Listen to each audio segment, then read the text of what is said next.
It is now 1:47, and are we being recorded? That's question number one. Yes, we are being recorded. All right, good afternoon, everybody. The time is now 1:47. Calling the subcommittee meeting of the pilot new revenue meeting to order. Today we are joined by Councilor Santiago. Thank you for joining us. We have former City Councilor and City Council Attorney Ken Shea. Thank you, Ken, for joining us. We also have the one and only Mr. Burns. Thank you for joining us, sir. We also have the Director of Housing, Jerry McCaffrey. We are also joined by Commissioner Helen Carlton. We also have Committee Member Karen Lee, Committee Member Jay Latorre, and Deputy Council Nancy Hagen. And of course, the Assessors Patrick Greenwald. Did I miss anybody? No. All right, so why don't we start off with you, Jay? I believe you have some updates you want to give us, Jay? Sure, Counselor. Give me just a second here to open up a document because I think it would be helpful if I share my screen. Just bear with me here. Yeah. Okay. And let me click share. The document that I'll share, we'll work to send that out.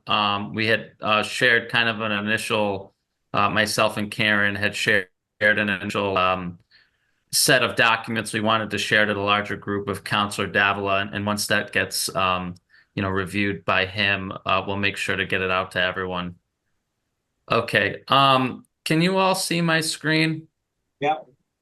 Okay, great. I'm just trying to hide my meeting controls here, but okay. I'm just going to assume it looks all right. And sorry, it's just refreshing here. Let's see if it comes back. If I'm having an issue with my PC, I won't share it, but I will start my update now. So one of my action items from our last meeting was to get in touch with the Collins Center, which is officially known as the Collins Center for Public Management. They're part of UMass Boston, and they were a little difficult to get in touch with, but I was able to finally make a 45-minute phone call with them happen on Friday, which was the 6th. I spoke with Sarah Concannon, who is one of the employees there, and we had a really good conversation with them. So just by way of background for anyone that may be joining our meeting for the first time, as we look at ways to grow new revenue for the city, and we look at pilot agreements, payments in lieu of taxes as one of those ways, we had begun discussing that engaging with a partner that has got some experience with this may be useful to our efforts. And the Collins Center came into play because Holyoke is going through a similar process right now of evaluating how pilot agreements with those entities in the city that would not normally be subject to paying real estate taxes might assist the city in a meaningful way with things from, its annual budget to property tax relief to growth opportunities, et cetera. So we wanted to find out more about the Collins Center because obviously Holyoke had taken the time to vet them. So there's a couple of interesting notes here that I'll share, and then I'll just speak to if there are questions, I can answer them, and also I'll get this document out. But the Collins Center is really interesting. They are a state agency. And they've been in place for about 15, 16 years now. They receive funding by the legislature, and basically what their goal is to try and work with municipalities on technical assistance, best practice, and really any type of function or resource that a municipality might need assistance with. And So the organization itself, from a full-time staff, is fairly small, but what they have behind them is, Sarah said, about 40 part-time employees that I would describe as people that have just been in the business of government in their careers. They're former legislators, they're former town managers, they're probably former city councilors in other municipalities across Massachusetts, and their expertise spans all aspects of municipal and state government here in Massachusetts. Um, so we had a really great conversation.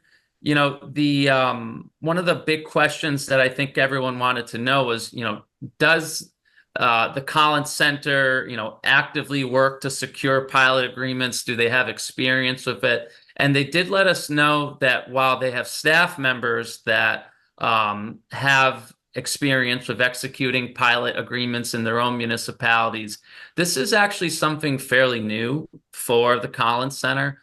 Um, Holyoke and now Springfield are the first two municipalities that they are aware of that have reached out to the Collins Center to seek, some assistance with on this. And, our conversation was very preliminary. We didn't make any formal agreements or commitments, but certainly Councilor Davila, they would be more than willing to join us in a future meeting to discuss their potential ways that they could assist us. And as we discussed previously, I think the two ways that they felt that they might be able to assist us with, the first one was just taking the time to properly document and understand our pilot agreements, which I think we generally feel as a committee that we already have a pretty good handle on them. Patrick Greenhall has been really great in finding all of the pilot agreements, and I know that Karen will have some updates on the review of all those agreements. And the second way that they may be able to help us, that we talked about as a suggestion, is something, and forgive me, Mr. Greenhaw, I don't mean to put words in your mouth, but something we've all kind of expressed as a concern, and Patrick has mentioned very clearly, is that some of the entities that we might want to have conversations with about pilot agreements don't have assessments that are reflective of the current business and climate and may not reflect updated construction and things like that. So the Collins Center might be a great way for us to work with them to identify an outside agency that could assist us with some of that work if we thought it was necessary. Beyond that, the only last small update I'll share about them that is interesting, and those of you with municipal experience will understand this a little bit more than I will, but you see it right there at the top. Because they're a state agency, they're legally precluded from having to work through Chapter 30B procurement processes. We could work with them directly. At the same time, they indicated to me that based on a preliminary discussion, they would have the bandwidth to work with us. But if this committee decided that we would like to have a more thorough search for a partner that went through like an RFI or an RFP, they did indicate that that was probably not going to be something that they would respond to, just because they do feel like they get quite a bit of work from different agencies. So just different things to keep in mind as we discuss, A, do we want to have a partner organization? And B, what's the best way of making sure we pick the right person or right group, excuse me. I'll probably stop there. And if you have additional questions, Counselor, anyone, I'll be happy to answer them. But otherwise, I think I can just stop sharing and I'll make sure this document gets out to the group. Thank you, Jay. Before I turn it over to my colleagues and to the members of the committee, let me ask you, Jay, in your opinion, what will be the most assistance that the Collins Center could provide to us?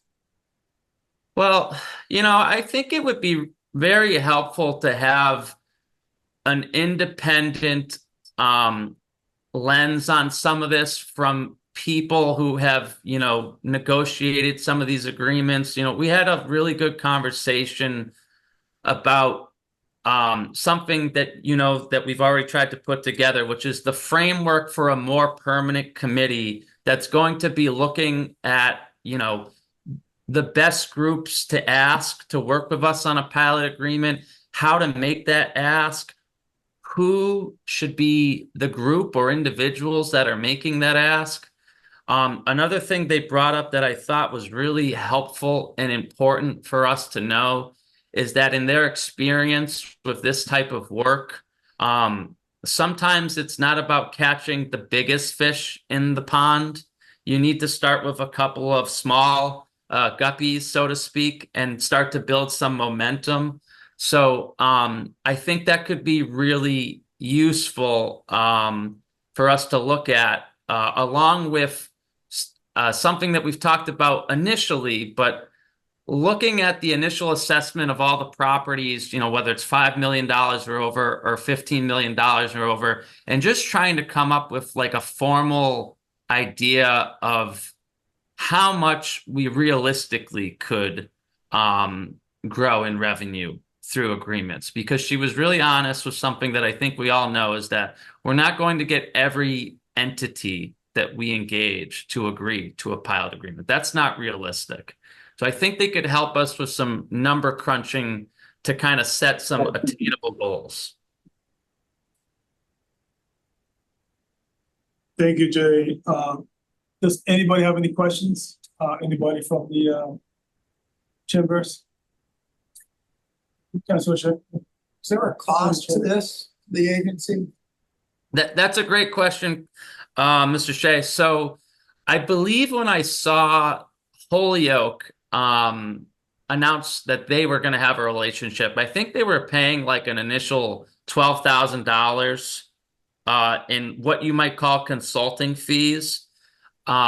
Obviously, Springfield, whether it was with the Collins Center or any other entity, would have to work out some level of, clearly defined scope of work, and then obtain a quote and then decide if that was what would made sense for the city. There is some other information that I'm going to share out, but one other piece of information that I think we should consider pursuing, whether we work with the Collins Center or anyone else, is that there is a Department of Local Services, DLS, I'm sure many of you are familiar with, and they have a community grants program that allows municipalities to apply for funding for strategic best practices. It may be something that some of you in the room are familiar with already, but I'm doing some more research on this because certainly I think it would be beneficial if we were to work with a partner, if we could also identify a grant source to pay for the cost of hiring a partner. That would be beneficial to the city. We're obviously in the business of raising revenue. Any other question? Anybody online? No. Jay, I do believe that you mentioned to me, or you preliminary report to me, that one of the things that you mentioned, the DLC will be grant money that we could use to offset any potential cost if we were to engage the Collins Center or anybody else on that matter. And if I understand you correctly, one of the biggest things that it could contribute is to have an assessment of all the property values and to create a framework of a more permanent committee. Is that correct? Yeah. I don't know that the Collins Center themselves would be doing the assessment, but I do think that they could assist us in making sure we would find the right entity to assist us with those assessments. So, we know that within our current assessor's office, as Mr. Greenhow has said many times, the primary focus is on existing taxable properties. So Right.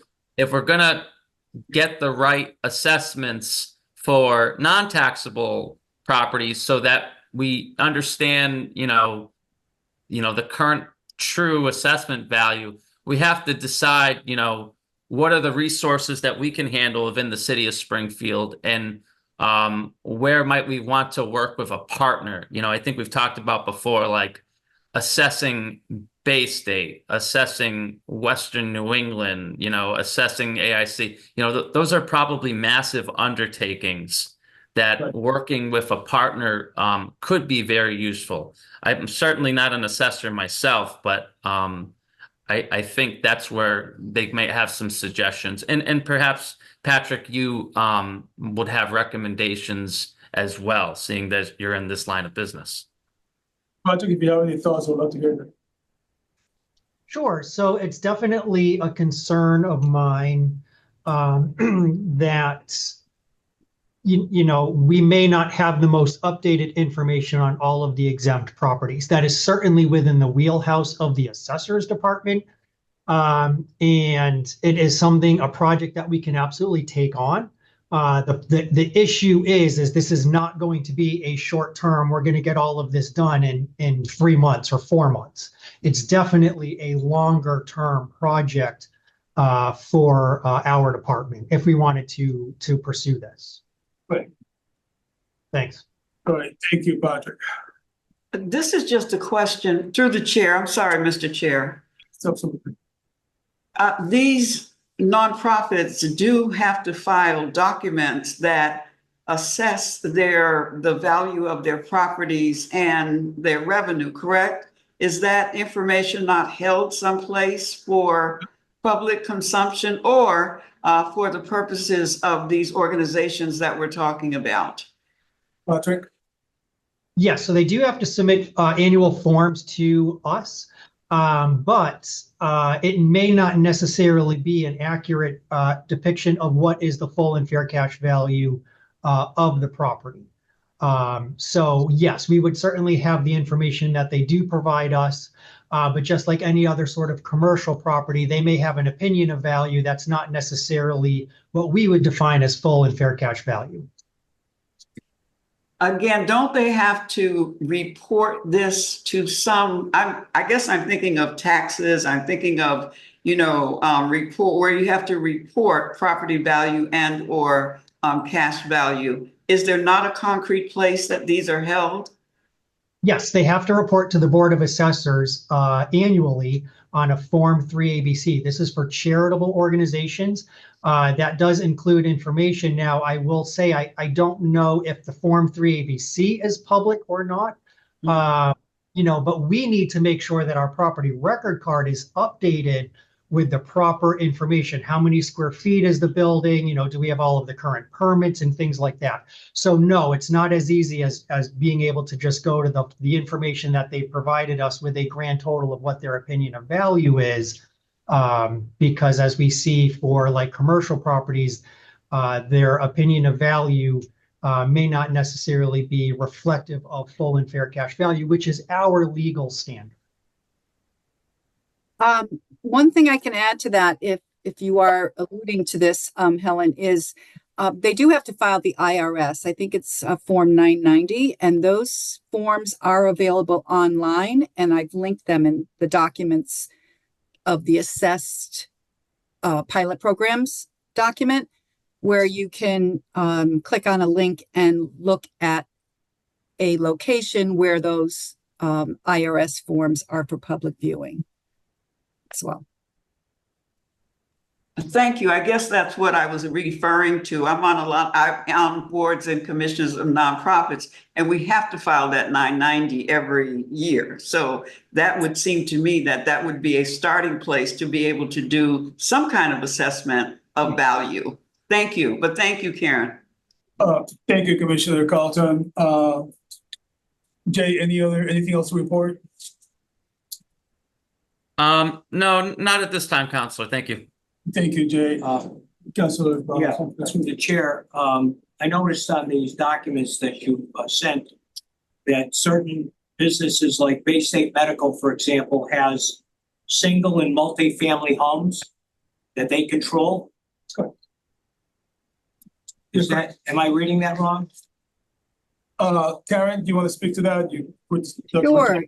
Yes, they have various different kinds of properties, and single family homes are, yes, a good part of what they do have, as well as vacant lots. Karen, the reason why I'm bringing it up is we're suffering from a severe housing stock shortage Right. in the Commonwealth of Massachusetts. And the governor's pushing like crazy to get grant money to provide this housing for people who desperately need it. Do we have an inventory number that they have, or have they ever shared that with us? I can speak with Western New England College because I reviewed their annual review that they have.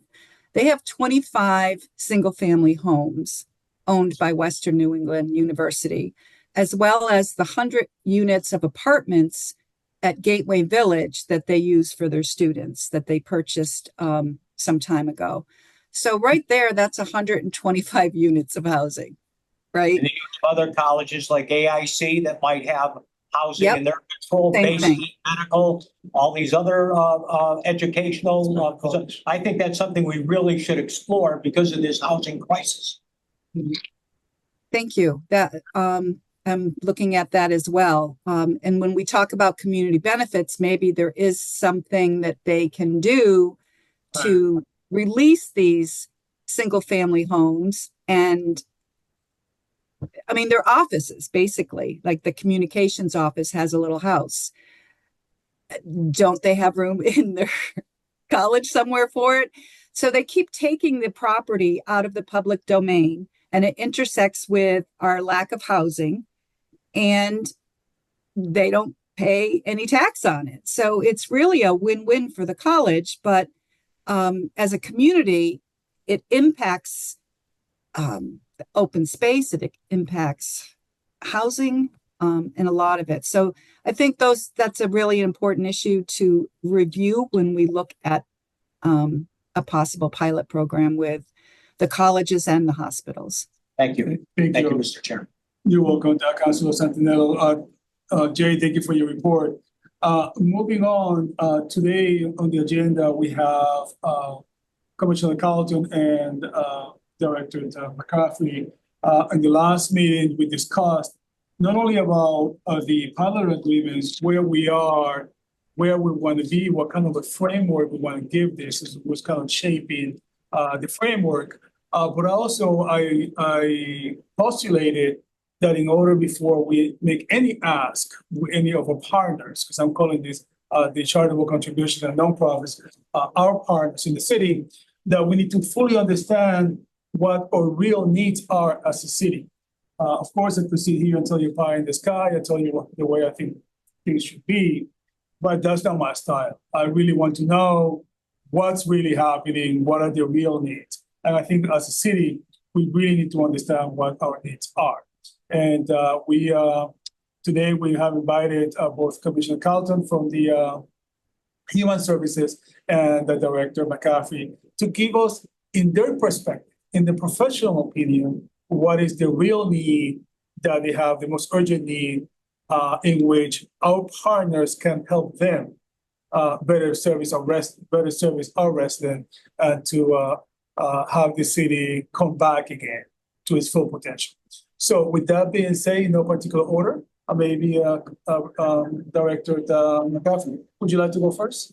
And just tell us what's on your mind, what are your most pressing needs? Sure, thank you, Councilor Bauer. If you don't mind, I'm going to ask if you could speak a little louder because we have this fan over me. Sure. Well, I think as you've just mentioned, we have a tremendous housing shortage.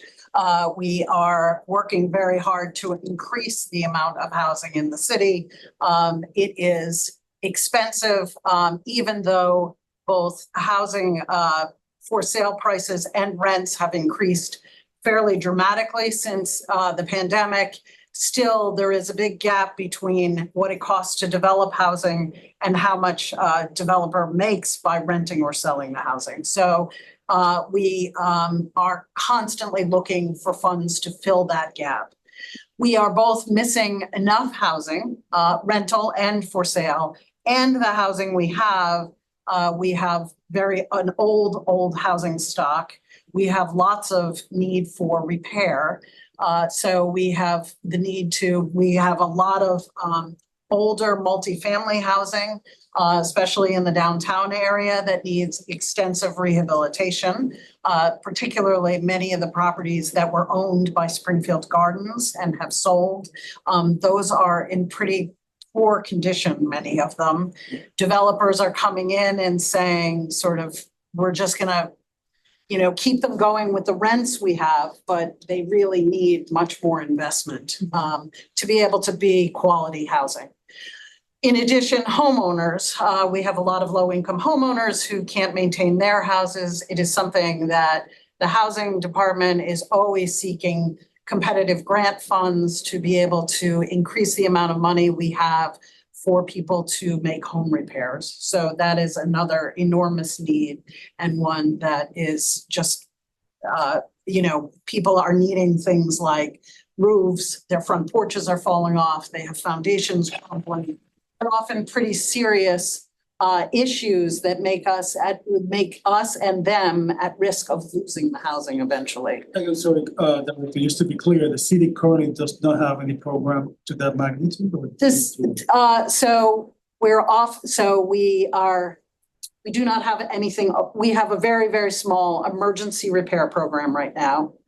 We have ended applications we are working on. We put about $9 million of ARPA funds into this. We had an application period open for less than a month, and that we received enough applicants for all of that money. So it's several years of work to do that work, but that money is committed and spent. We just were awarded a large EPA grant that has another $3 million for home repair. But again, given the level of need, I imagine when we open applications for that again, we will immediately have to close it again because there's so much need for that. The ARPA money's been spent? The ARPA money is being spent. It's committed. We have all the homeowners that are getting the assistance, but it's getting contractors, and you can imagine. But don't you have to do that by December? We have to commit it by December. We have several years to spend it. So we're in the middle of spending it, and we have beyond December to be spending those funds, but we already know the homeowners that are getting it and have estimates for how much each house costs. So those are some key, building more housing and the gap it takes to do that. And then, as I said, the housing conditions. And then I think the other place that we really have big needs, we have since the pandemic, our homeless population has increased, especially the unsheltered population. We had, certainly during the pandemic in particular, we had a lot of additional resources to help people who were facing homelessness or who were homeless, and our street population was very low. It has substantially increased. We don't have enough outreach on the streets, so we're actually in the middle of a needs assessment around homelessness, and people both on the streets and in shelters are telling us there's just not enough people to help me do the paperwork, figure out how to get into housing. There's not enough outreach workers and case managers. So that's another big gap. One of our struggle around homelessness, or some of the struggle, is trying to get people back into housing as quickly as possible. They need assistance to do, we need the housing stock, but they need assistance to get through the process, figuring out where to apply, how to apply, all of that. And so we see a real need to beef up that area. Okay. I think one other thing, as I was thinking about this, that I wanted to say is, so one of my recommendations would be, if we're able to bring in more funding, we set up, the city council set up and started a housing trust fund, but it is not funded. So there is a committee of people who have the ability to sort of regularly look at and make decisions about housing needs, and they don't have any funding to address those needs. So it seems like it operates a lot like the Community Preservation Committee. But unlike the Community Preservation Committee, there is not sort of a funding source attached to it. Do we know why it has not been funded? I think, no. I don't, I think there was an initial thought that it would be funded by ARPA, but by the time that the Housing Trust started, the ARPA money for housing, the mayor committed an awful lot of money for housing needs, and he did that right out of the box. So those funds were committed, and we already had a concept of where they would go. Okay, so Director, before I turn it over to my colleagues for questions, just imagine that you have a magic wand and you get more funding. Where would you recommend us to put that money to work first? Based upon this bucket list you just gave us, what do you recommend that should be the highest priority? I have to say, I think some of that depends on the magnitude of how much money you're talking about. Fair answer. But if, like I say, if you have magic wand, what do you think? If you had your way. I would say some of our highest demands that are those housing repair. It is just a tremendous need.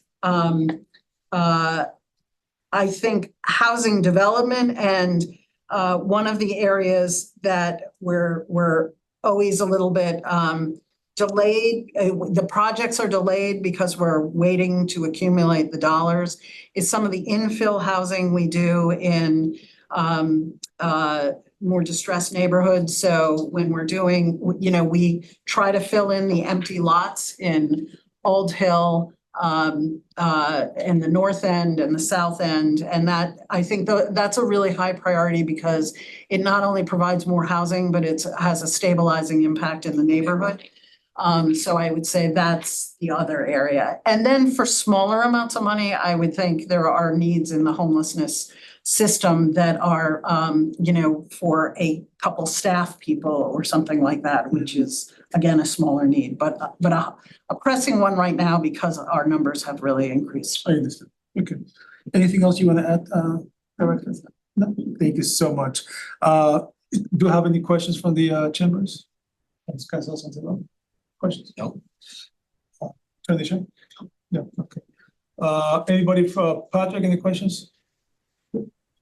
Anybody online? I just want to go back to that point. You said that there's been a dramatic increase in the unsheltered. Explain that. They're just the people that are on the streets? Yes. So we count once a year how many people are unsheltered. And our number had been, it's once a year, it's the end of January. That is as per the direction of HUD. And we do it at that point because in the bad weather, it's people that really have nowhere else to go. So this for several years in a row, it was around 30 people. The past 2 years, it's been 75 people. And those 75 people have been outdoors and the shelters have been completely full. Yeah, So because they're unable to the access commissioner and I toured the homeless shelter Yes. a few months back, Ellen, remember? And they were at max capacity. So much of our strategy around that is trying to assist them to house people out of the shelter as fast as possible. So we build a lot of programs around how do we move people out of the shelter so there is more room for new people to come in. But as I say, last winter, there were quite a number that were outside at the end of January. We're lucky they didn't freeze to death. Yes. Thank you, Councilor Santinello. Anybody else? Questions? I'll just make one comment to Ms. McCafferty. It just so happens one of the uses of pilot revenue, if we are fortunate to be able to get this moving, it's in one of the 3 documents that you should have labeled pilot uses. Funding the Housing Trust Fund is one of the potential uses of the funds. That's and correct. It's laid out in there. Yeah. Great. Yeah, it's also one of the things that one of the suggestions that was given by Karen and as a group that we came up with. Very well, thank you so much, Director. Okay, moving on, Commissioner Carlton, ma'am, it's your turn, floor is yours. It is my turn and I will be brief. So I believe one of the most pressing needs in the city of Springfield, the number one health status indices that I talk about all the time is poverty.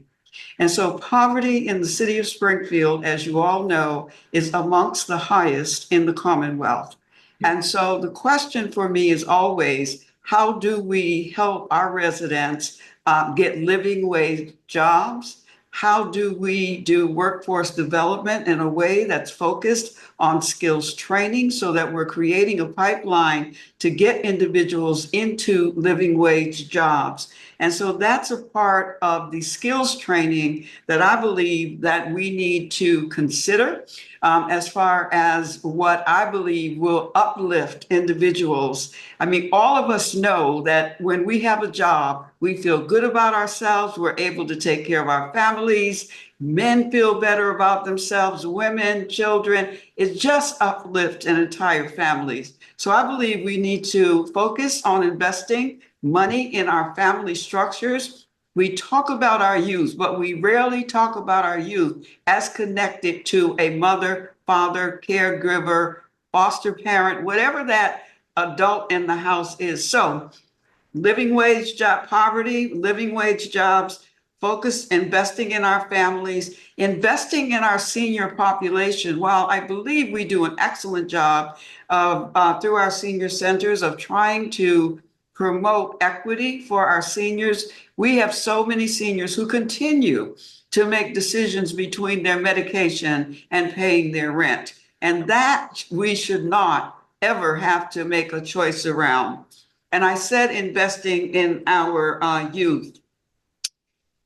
Jerry McCafferty brought up one that I can co-sign, which is during the winter weathers, we are getting ready to start our cold weather task force. During the winter weathers, we have to rely on, for the most part, state and federal funding to be able to help us as we do that outreach to try and get individuals who are unsheltered into shelter. It becomes difficult. The motels, hotels fill up quickly, and so we don't have places oftentimes to put individuals. And as you said, Councilor Santinella, when we went down to the shelter, it wasn't cold and it was filled. So you can imagine on frigid days when the temperature reaches 20 and below, which is when this department sends our outreach teams out to try to bring individuals into shelter. So the unsheltered, the homeless populations, funding for our shelter sites. And I know that CSO, I believe, is thinking of its building, is increasing its capacity. But those are some of the things. And then I'll end with a public health one that concerns me a lot, which is the child maternal health issue in our city. When we're looking at infant mortality rates that are still unacceptable, and we're looking at Black and brown mothers who are not receiving adequate prenatal care, not because they are unaware or it is not for them culturally relevant when they go to see their physicians. And I can broaden that across the board. Every health status indices I work with in this city, the city of Springfield, always comes up, particularly with our Black and brown population in the higher rates. And so investing in public health and the public health infrastructure from the city's perspective, I believe would be a great investment, one that we could use additional resources for. Through the chair. Go ahead, Councilor. Helen, when we had the meeting, my committee on the infant mortality, we were told at that meeting, we were told by City Councilor Govan that there wasn't a gynecologist in Indian Orchard. Remember, she made that statement, and that's one of the problems that we've got to get more spread it out throughout the city so everybody has access. So everyone has access. And also, when you mentioned about the poverty rate, I believe Springfield has a 28% poverty rate, which is it is one of the highest in the state. And our unemployment rate just jumped. The national average is 4.2. We just jumped to 6.9. So if we ever head for a recession, there's going to be a huge problem in the city with the poor.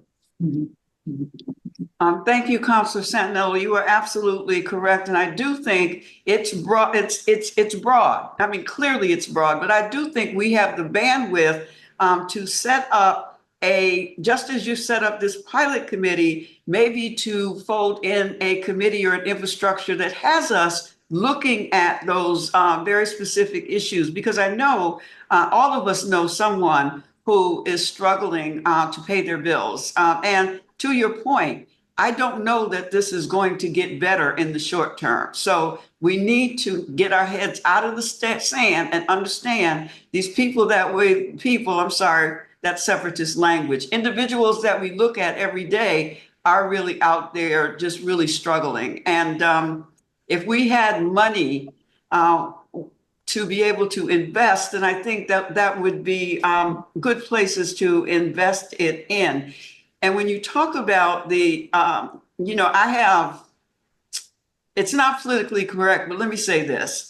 We have institutions like we just mentioned, the colleges, the hospitals, who continue to take properties off of the tax rolls. And so we do not get the tax money. And yet we turn around and support those institutions with our funding oftentimes. So it just seems like it's a discussion that I'm glad that is being opened up, and hopefully we can give some relief to our residents. Thank you.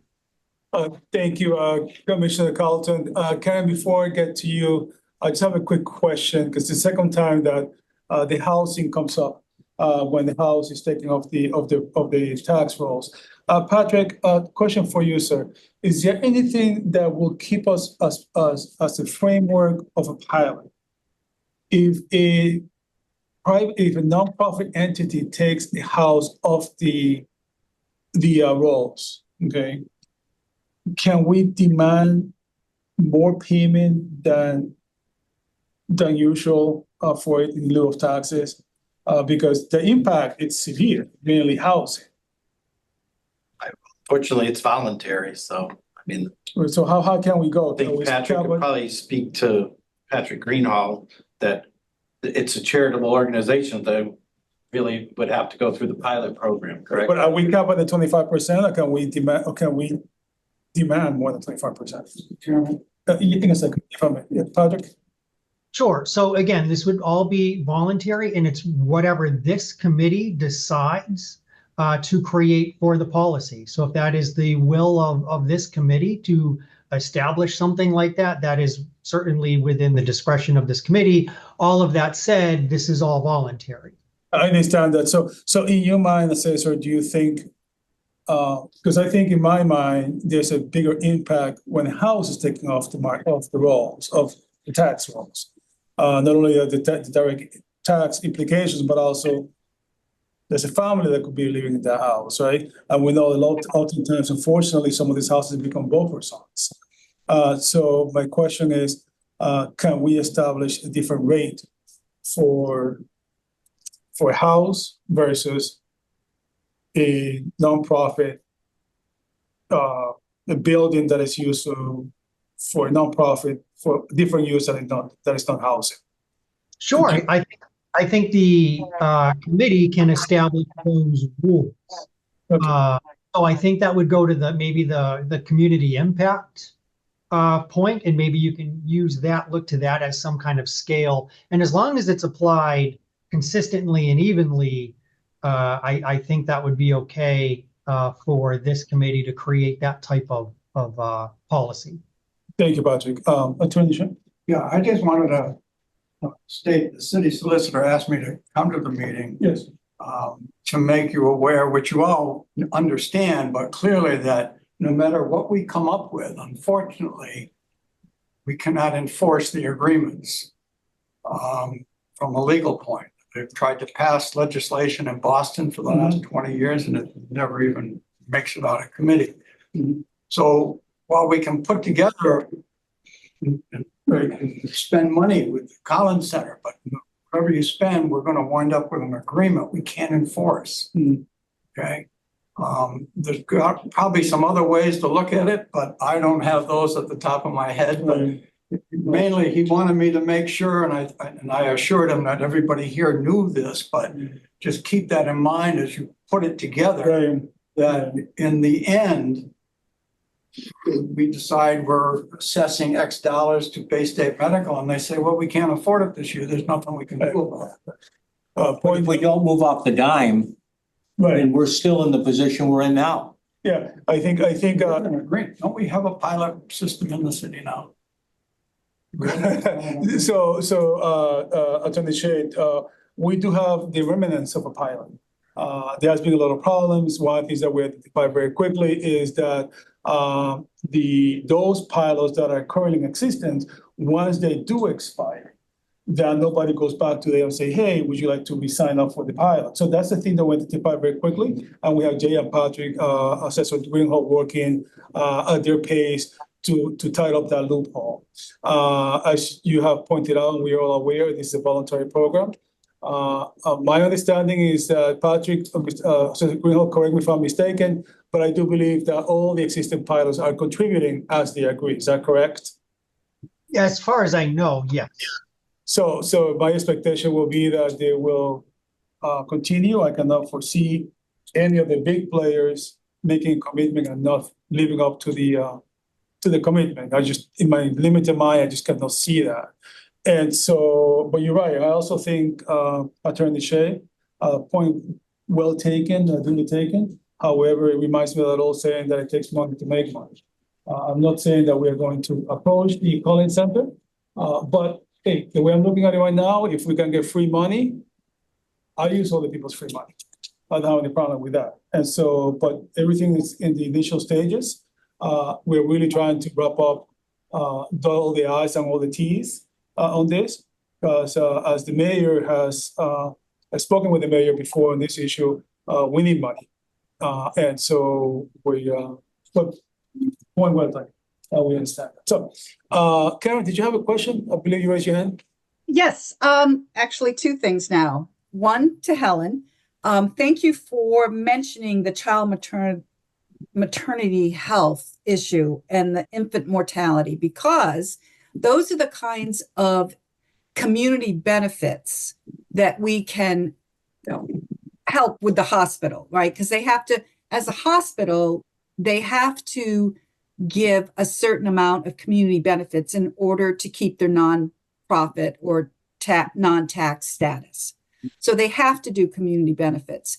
The pilot payments that they do make is on top of that. So there's two forms of community benefits and actual cash that a hospital could contribute. So as far as how we want to approach the hospitals, for example, on the community benefits that would be the most impactful in Springfield, because right now they give out community benefits, they have a program, or an agency comes up and asks, can you make a donation of backpacks or whatever? So those are all their community benefits, right? They add them all up and they total it, and it's put on a list at the not the Attorney General's office, but they have to record that every year in Massachusetts. Not every state is like that.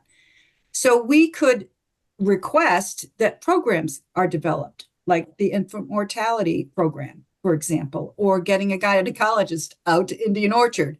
So there's a lot we can do if we have enough feedback of where those needs are to develop with a pilot program in lieu of cash, right? They could do something that is substantial for the community in which they make their money, right? So, so yes, thank you for pointing that piece out. And Attorney Shea, I'm not sure if those three documents went out a little bit late, so I'm not sure if you read them or not, but there are three documents. One, See them. What?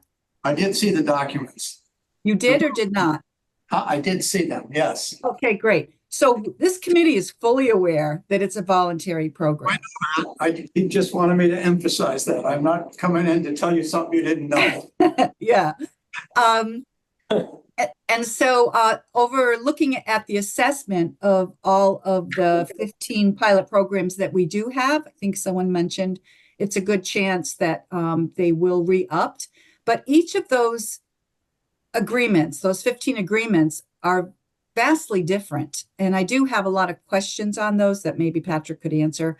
One of them is for 20 years. One pilot program started in 1999. And the latest one we have, I think, was 200 in 2018. So each of those are kind of broken down on that document. The missions and goals of this committee is a draft, and that is something that would be great if you could look over and see if the format is good, if that's something that's possible. And then lastly, the what's the third document? Now I'm kind of drawing a blank here. You might have shared a uses document or Oh, right. Yes, the uses document. Again, those are, it's all in draft form, the kinds of uses that the pilot revenue could help. So so I would encourage everyone to look those over and Karen, provide. some question, and by the way, thank you for putting all this together. On the document that says current pilot agreements, the number, for example, says 11th Association Properties, $324,000 and $700. $324,700. What is that amount? Okay, that I have questions on that property that let me just pull that document up. Maybe that can be helpful. Okay. So the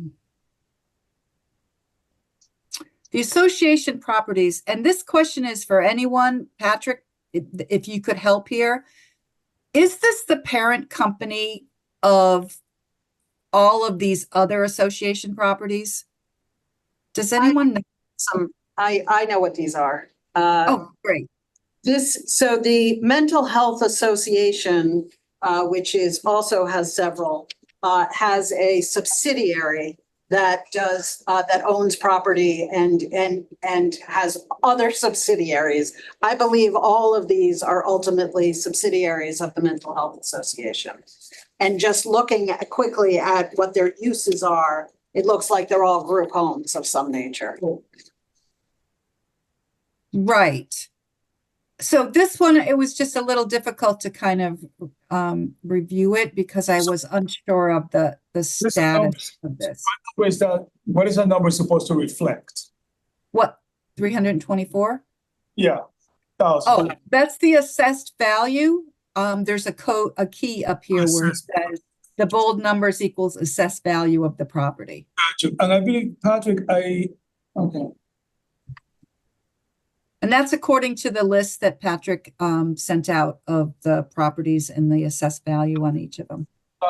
Patrick, I'm drawing a blank right now, but I do believe you sent us already what each property has paid in pilot program, correct? Yes, I believe pretty early in one of the meetings. That's what I thought. Okay, I need to go back and look at that. Okay, all right. All right, so I'm gonna do a quick time check. It's now 2:40. We have a 3 o'clock meeting coming up. I want to give like 5 more minutes before we wrap up. Do I have any follow-up, any questions right now? I just, this is Patrick Greenhall. Karen, I think this was really well done. Thank you for sending this. As I'm scrolling down, I do see you have some questions. I do couple of minutes after this meeting, if you can give me a call, because some of them are really easy answers and some of them are a little more complicated. Great. Why don't you give me a call when we're done? We can do this offline, some of it anyway. Okay, that would be great because it would answer a lot of questions there. So I appreciate that. So the other thing, Mr. Chair, is I do want to bring up the I'm sorry. I don't think I shared that. And this is the document that needed Attorney Shea's review. The draft for the pilot and new revenue subcommittee, our authority, the meetings, the mission statement, the goals. And this is something that we obviously don't have time to do it today, but in my opinion, this is like the first step to give us a framework in which to work from. So You have opportunity to review it? I'm sorry? Did you have an opportunity to review the framework? Yes, I've seen it. Yeah. Yeah. Okay, go ahead.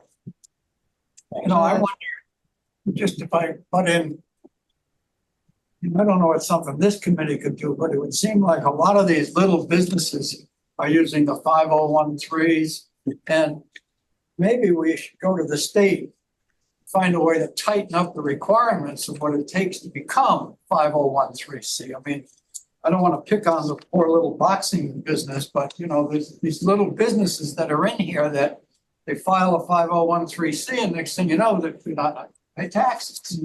So, you know, maybe that's another avenue to go down, but it seems to that's a me, bigger legislative issue, I think.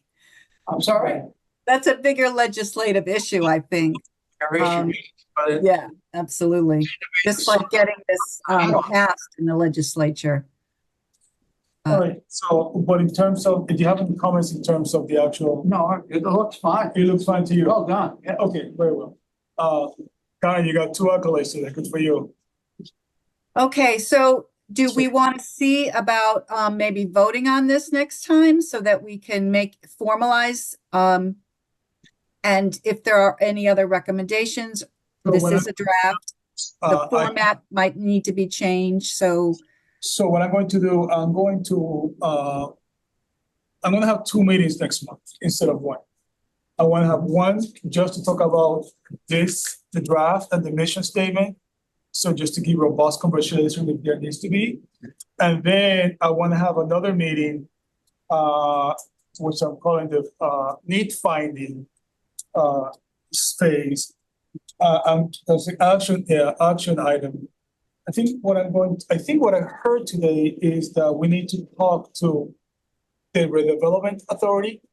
We need to ask why the housing trust is not funded. If I heard that correctly. The redevelopment authority would not have any money for, I think the question is back to the city council about, I mean, what happens in many communities is they make a dedicated funding source Maybe, that is like a new tax. or maybe I something, misread this. that funds the, Karen, you know, there needs to be a source. wait, Karen, it says here on the housing trust fund, has not yet been funded. It's been 3 years. The redevelopment authority has not held a recent meeting. So they are the ones handling the housing trust, correct? And I can speak a little bit so that the Please. redevelopment authority was named as the trustee itself for the housing trust. So they are both the redevelopment authority and the housing trust. And then the city council set up a framework where there is a housing trust advisory committee. And that is, has a bunch of appointed people, and I am on that, which is why I know this. But they really advise the redevelopment authority. I think the redevelopment authority, I know, has a meeting either this week or next, because I've heard of them talking about what the agenda items are, people in community. So has the advisory committee met?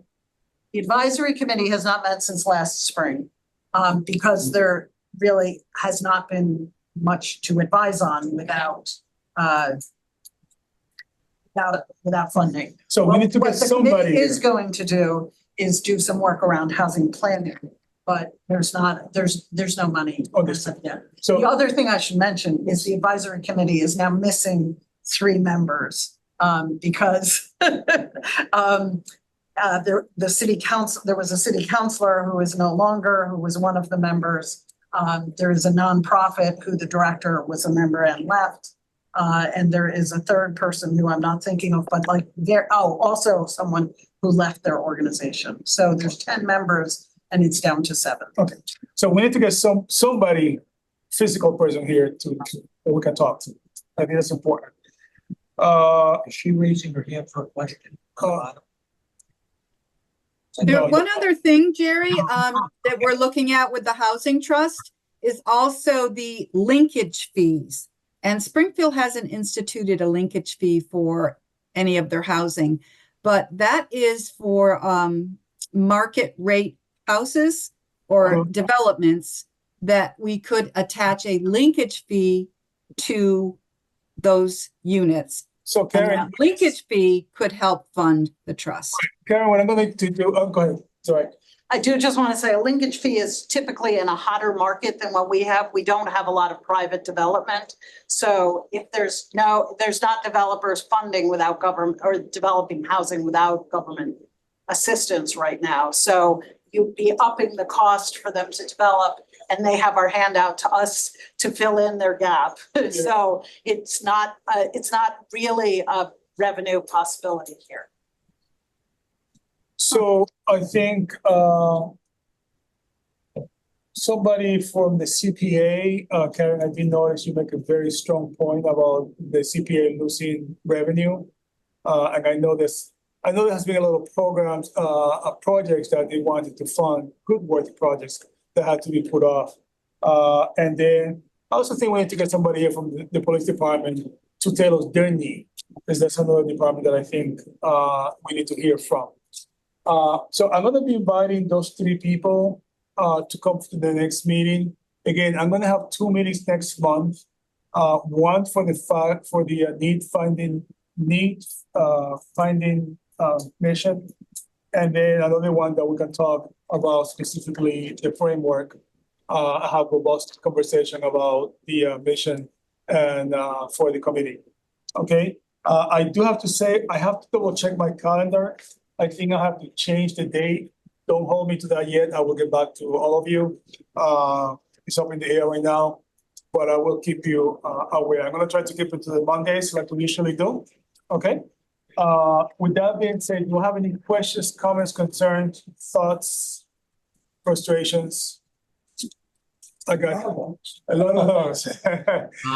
Councilor Davila, just again, I think Karen really hit it perfectly, but on the community spend and community needs, my message to both the directors here in the room is that part of this process, when it finally gets developed, imagine yourself as being called into a room with one of these partners, community partners, as Councilor Davila calls them, and say, I'd like you to explain to me everything that you're doing today, and then I'd like to explain to you what I believe are our greatest needs, which you both have just explained to us so eloquently today. A lot of this is bureaucratic at first, but it creates an opportunity for us to get into the room with these organizations and have a respectful dialogue about how we can become better community partners. And in some instances, we're not going to be successful in creating pilot agreements, but we might be successful in improving, growing, helping to steer their community spend.